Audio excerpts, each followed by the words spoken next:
Okay, here I'm going to make a video of how to replace the bearings in a gimbal motor.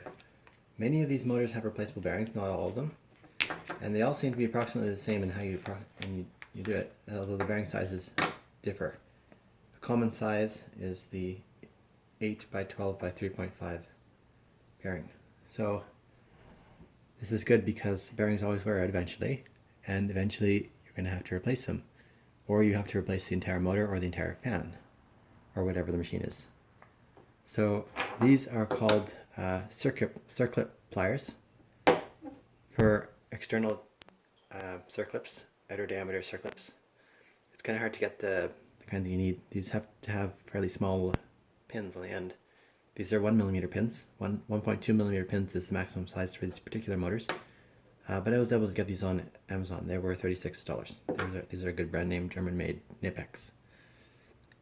Although, in my opinion, they're not actually that well made, but it's good enough. So you just take the circlip off, like this. Now, in reality, the motor might be like slightly corroded or something, or the bearings might be slightly corroded. So it might not be this simple, but should be mostly okay. Oops. Now I think I bent the circlip a little bit. Yeah, I pushed a little bit too hard and I bent it a little bit. We'll see if it goes back on. If it doesn't, I have actually some spare circlips, which should probably be fine.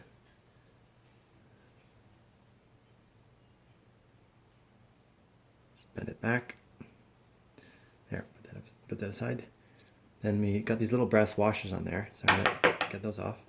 You just tap it upside down, that's a good way to get them off. They're actually a very tight fit. Oh, there's 3 this time. Usually there's only 2. Some of the motors have 3, some of them have 2.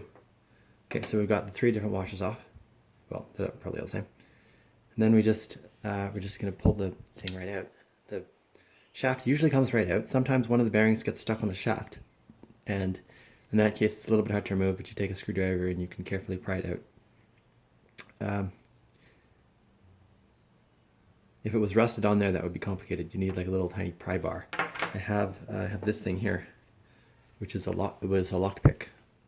So it used to stick out a little bit more. I used some bolt cutters. I just cut it a little bit shorter, and then so if the bearing is stuck, I can pry underneath the bearing and pry it up, and that works okay. So now, again, it's all about things potentially getting stuck. It's the only thing that makes it complicated. Otherwise, everything would be easy. Now, sometimes these bearings, the ones that come from the factory, are not very good bearings. That's why I'm replacing them. So they're a little bit stuck. They're not quite as precise as they could be. So you have to push them with a screwdriver like this. This is a Torx screwdriver. I forget what size it is, probably 1.3mm or something. And you can see there's a small recess here. So the bearing can be pushed from the other side and then it'll come out mostly. So you've got to push it like this. You go on one side, just push it a little bit. Well, push it firmly, but it's not going to come all the way out. Then go on the other side of the bearing.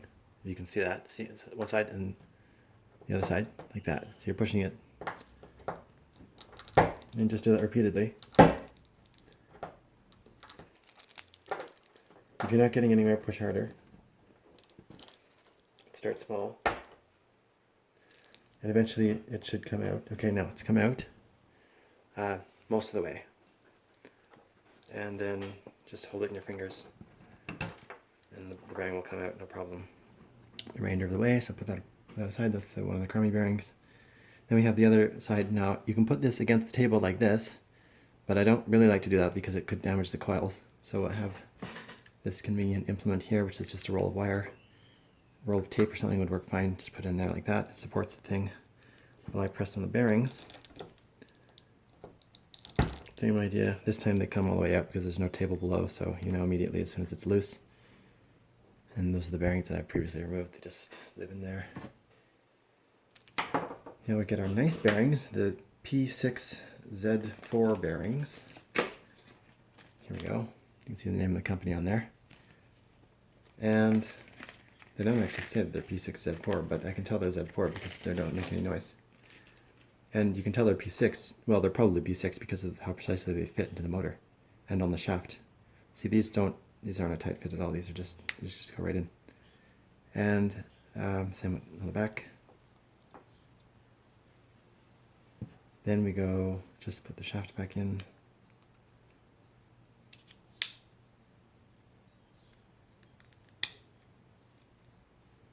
So I got that on. See, it's everything fits very nicely with the new bearings because they're probably more precisely made bearings.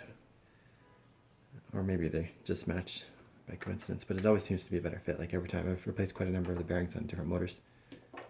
And okay, now we just put these washers back on again.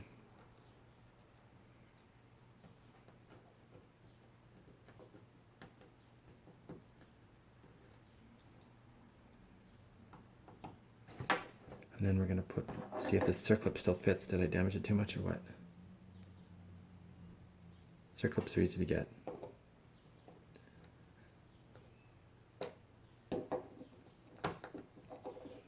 You don't really need to use the pliers to put the circlip back on again. You can pretty much just push it on, but it makes it a little bit easier if you actually use the pliers. Okay, so that seems to be a tight enough fit. I didn't damage the circlip too much. It's not going to come off. That's good.